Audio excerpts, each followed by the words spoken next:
What's going on, everybody? It's your boy, Foul Deezy, back at it again. And I want to thank each and every one of you guys on returning and supporting your boy. If you see my channel, Val Deezy, please subscribe. What you just seen right there, Yasuki Designs is my t-shirt brand of anime shirts and some funny memes. You can find it at yasukidesigns.com. Anyway, moving forward, here today, what we're going to be doing is going over a couple videos and you get my reactions and opinions. Feel free to leave comments and let's go from there.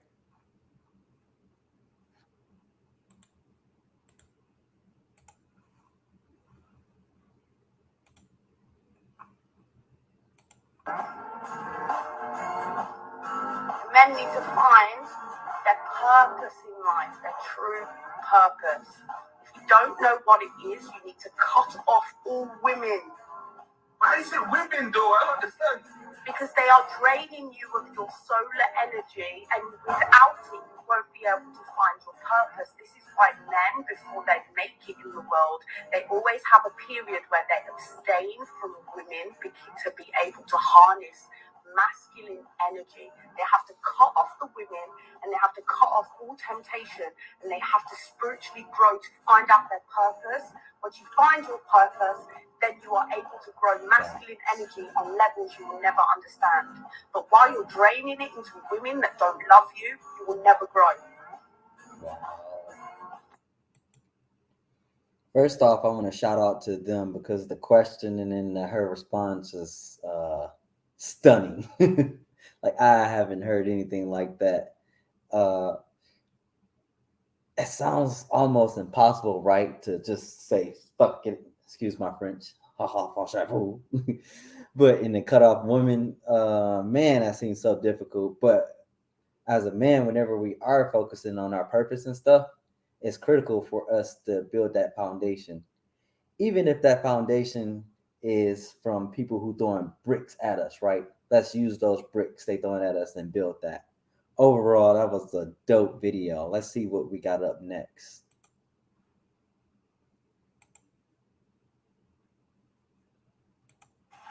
If you're ever in a situation like this is what you do, okay? Check your surroundings.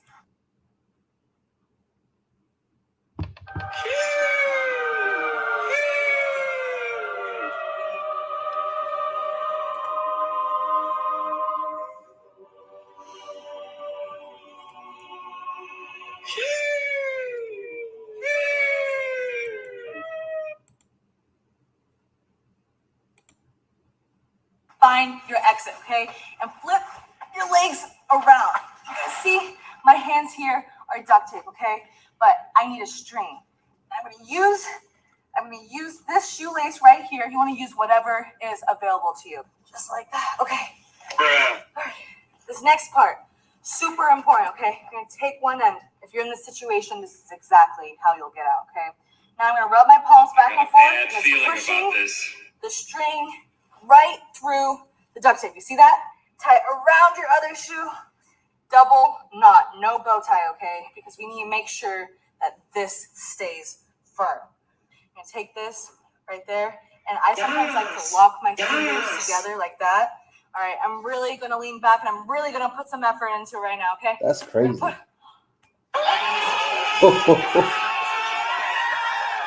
That's dope.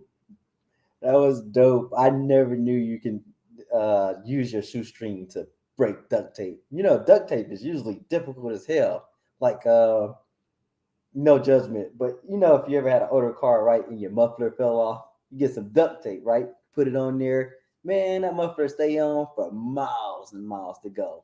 But that's impressive, dude. Hopefully, I'm never in a situation where I'm tied up behind a pole, unless it's with her.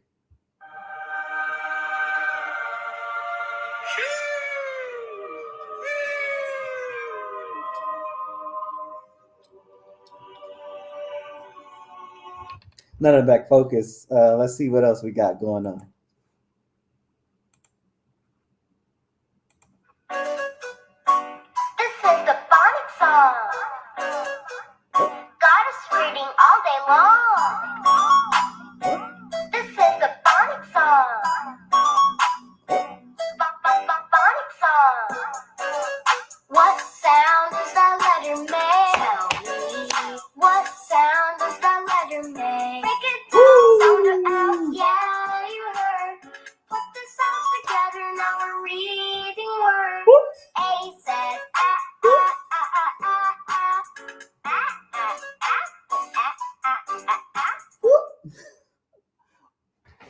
dope. Oh man, that was pretty dope.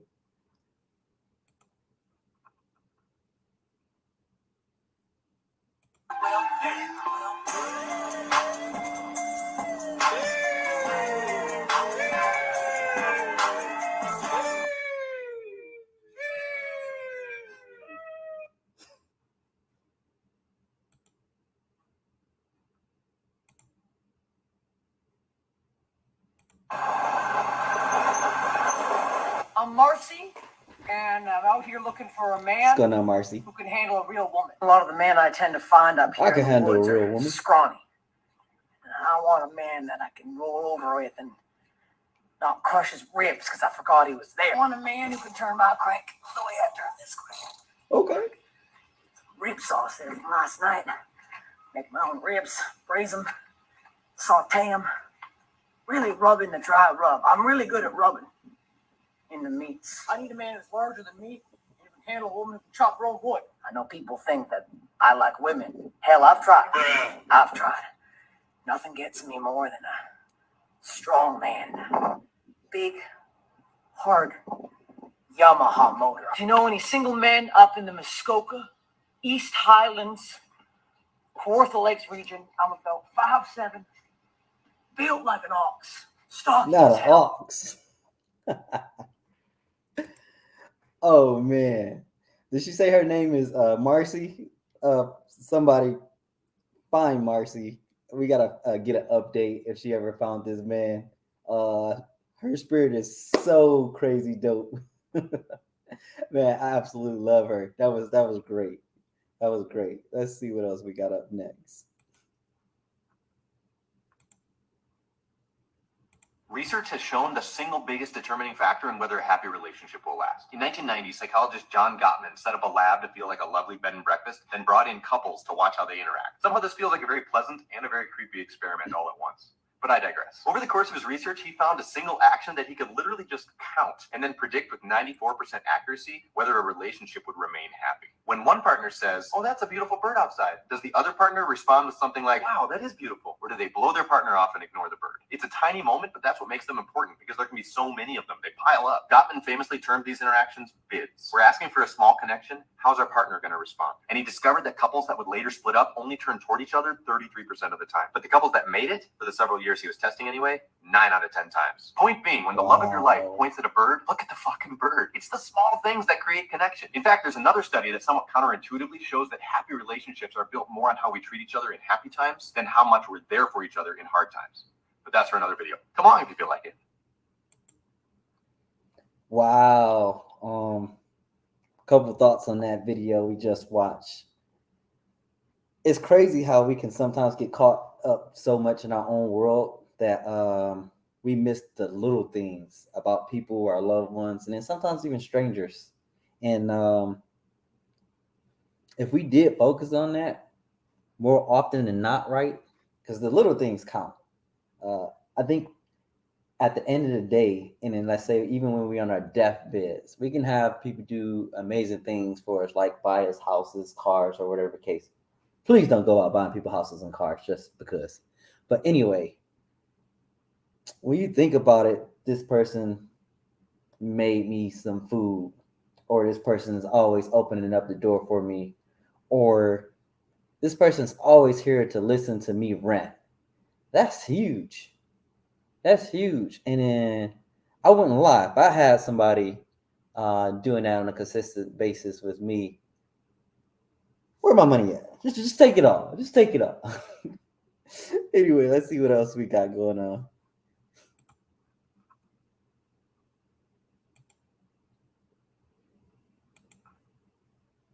And I found that when I was over-sacrificing or over-giving, that's because I was trying to demand love from someone else and demand validation from someone else. So I was almost trying to achieve or earn that love and validation.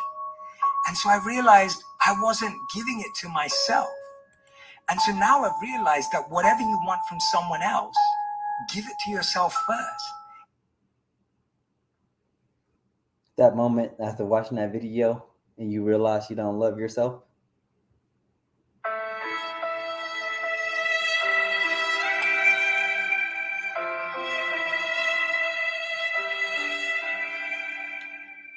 I kid. I love the hell out of myself. What we got up next?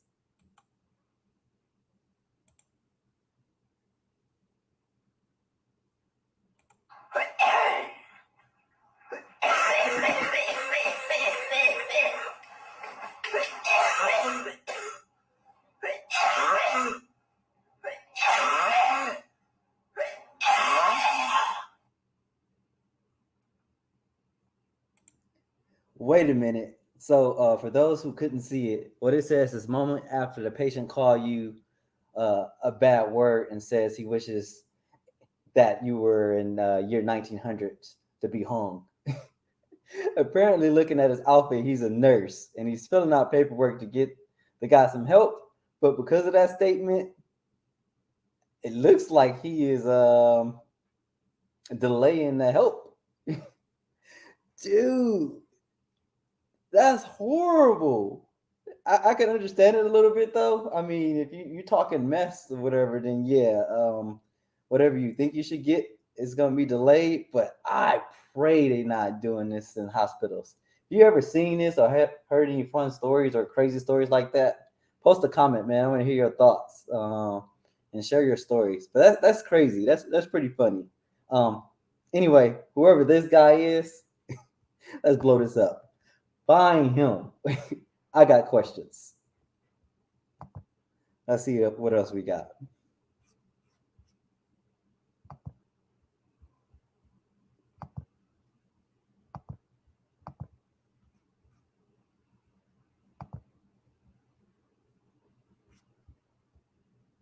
Keep on scrolling.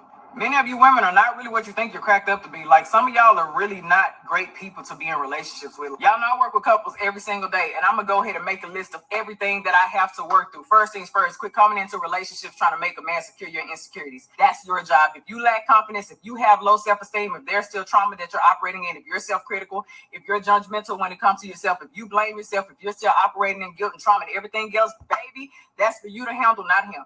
Respect his space. Like, stop becoming so preoccupied and hyper aware of what a man has going. Forgive me. Please forgive me. I gotta stop that. But she is speaking some facts. And I know some of y'all may get mad. I'm big on accountability though. So if I'm doing something wrong, please call me out, whatever. I'm definitely damn sure gonna call myself out, and I expect my friends to. But man, she is spitting. So let me go ahead, be quiet, and let her continue talking. Going on. As soon as you see his mood is off a little bit, you start becoming overwhelming. What's wrong? Let me tell you how men are. A lot of men, when they are going through stuff, they may end up withdrawing or retreating because they're trying to figure it out. They're not always upset at you. Their moods are not changing just because of you. People go through things in a way that men are. They don't express themselves as much as we do as women. It's okay. Give that man some space. Oh yeah, the clinginess. Clinginess is cute to an extent, baby, but once you become codependent and you're always getting jealous whenever this person goes out, and you become anxious whenever they're not around you, you start blowing up their phones so they go hang out with their friends, that is problematic and you're going to push them away. As much as many of you all don't want to believe it, it's absolutely okay for a man to admire another woman. As long as it is a quick look, boom, and he's not staring and he doesn't have a wandering eye and he's not impulsive and he's not a cheater. If he's all of those, baby, why are you with him in the first place? You're ignoring the red flags. You're settling.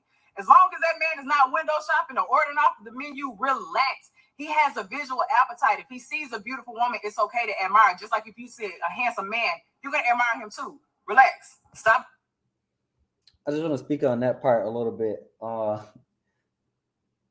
Sometimes I realize that men don't know women and women don't know man. And man, we are visual creatures, right?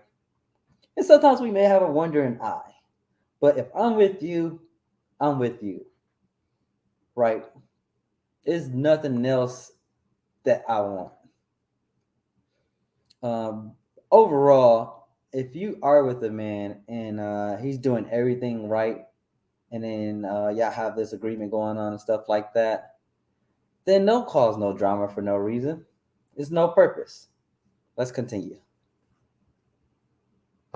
letting yourself go. Just because you're in a relationship doesn't mean that you need to stop doing everything that you did in the beginning. If you always kept your skin together, your nails together, your lashes together, your hair done, your body was waxed up at the beginning, keep that same energy. Hold your end of the relationship. Remember, visual. A man still has a visual appetite, and he loves what he sees, baby, because you're going to stimulate a whole lot more in him. Don't let yourself go because you secured the relationship. As much as you want to believe it, you're not always right. As much as you want to always be in control, you have to let some things go, baby. You cannot love a man the way you want to love him. If you study him, if you pay attention, if you actually listen, I guarantee you he would tell you how to love him. You cannot limit the way you love him to a love language. That's why I hate the conversation of love language. You can ask a man, what's your favorite love language? And he can say, oh, acts of service. And you think that's all you have to do to love him? No, baby, you got to study your man. Stop nagging him all the time. It's perfect. Okay, quit always expressing your dissatisfactions. If you see he's putting in efforts in other places, please uplift those efforts. Acknowledge him. Show that you appreciate that. If it's something like a pet peeve, baby, compromise. I know a lot of women have a hard time compromising. Baby, you got to find a middle ground. Sometimes I'm going to end it right there. Definitely go check her stuff out. In my honest opinion, she's speaking facts. One of the things we men hate is if it's a question asked for us to address our concerns and or feelings.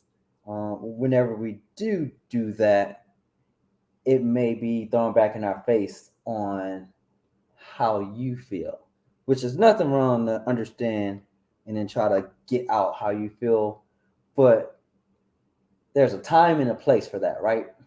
And if you want a man to open up and then understand where he's coming from, I think it's in your best interest to listen, receive, process, and then come back to the table.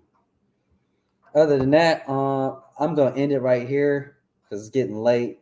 I appreciate each and every one of you watching this video. Thanks so much. This has been fun. This is your boy Valdez. And hopefully I'll get to talk to you guys again. One love. Peace.